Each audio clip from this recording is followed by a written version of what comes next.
Well, we're here on Friday at the stadium, and Monday the show starts. You know, it's the last weekend till camp begins, and I know I am excited, and I know my coaches are, and I sure hope the kids are all excited about being here Monday.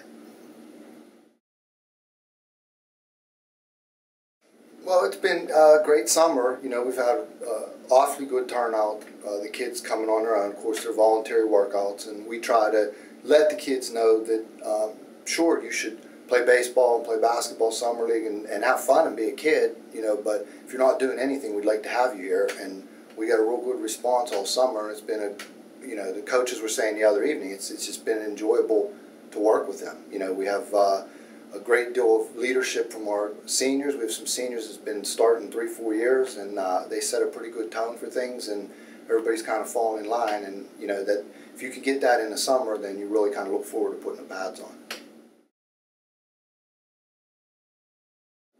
Well, this is my 6th camp as the head coach, and you know, I think we're at the point now where the kids have a real good understanding of what's expected of them.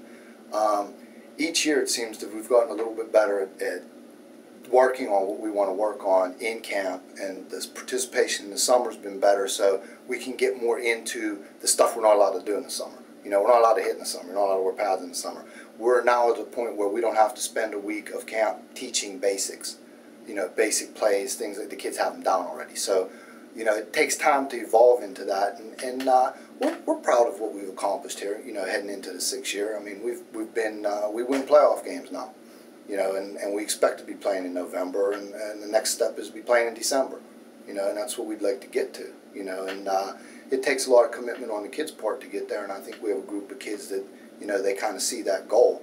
You know, you got to remember we have 3 or 4 kids, like I said, that started and played, and they were this close to grabbing that brass ring a couple years ago when we lost at Belvernon to Sarah, and you know, they have that taste in their mouth because last year we were awfully young last year, you know, awfully young in an awful lot of positions, and to win a playoff game and go to the quarterfinals, we were real pleased last year with what we accomplished, and we'll see how we stack up this year.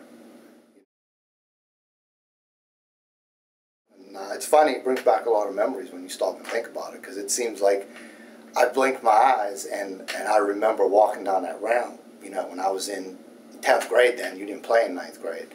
And I look at these guys and see them go from 9th to 12th, and then I look at my little boy and say, geez, where's time going? He's going to be walking down there. So it's a real good memory.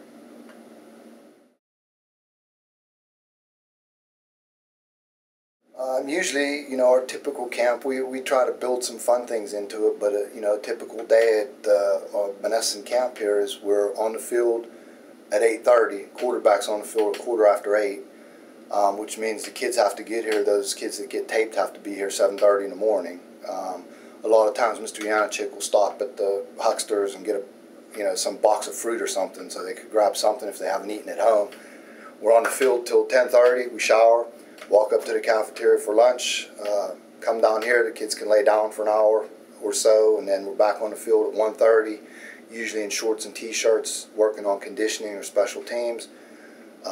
We eat dinner at 3:15. You know, when they're done eating, they lay down for a half hour or so, and then we're back on the field at 4:30 in pads for the last practice of the day, trying to wrap up, you know, around 6 o'clock, you know, maybe 6:15 if we move down onto the game field and get in a little bit of scrimmage situation. But usually, you know, it's hard to hold the kids back the first day, because after running around all summer, you know, playing two-hand tab with a bunch of other teams and 7-on-7 and each other, they're ready to hit somebody. So usually, you know, about 10 o'clock Monday morning, I'll blow that whistle and we'll get together and we'll ramp it up with some one-on-ones and we'll see who got what. You know, and the kids kind of enjoy that. So that's a typical day. But then, you know, later in the week, picture day comes into play. That's a fun day for the kids. And the second week we have the steak fry, you know, that's another fun day. So although there's an awful lot of work and we have to do so much conditioning because we don't have 60, 70 kids. We have 40 kids. You know, they have to be in shape a lot. We try to break it up a little bit and have some fun.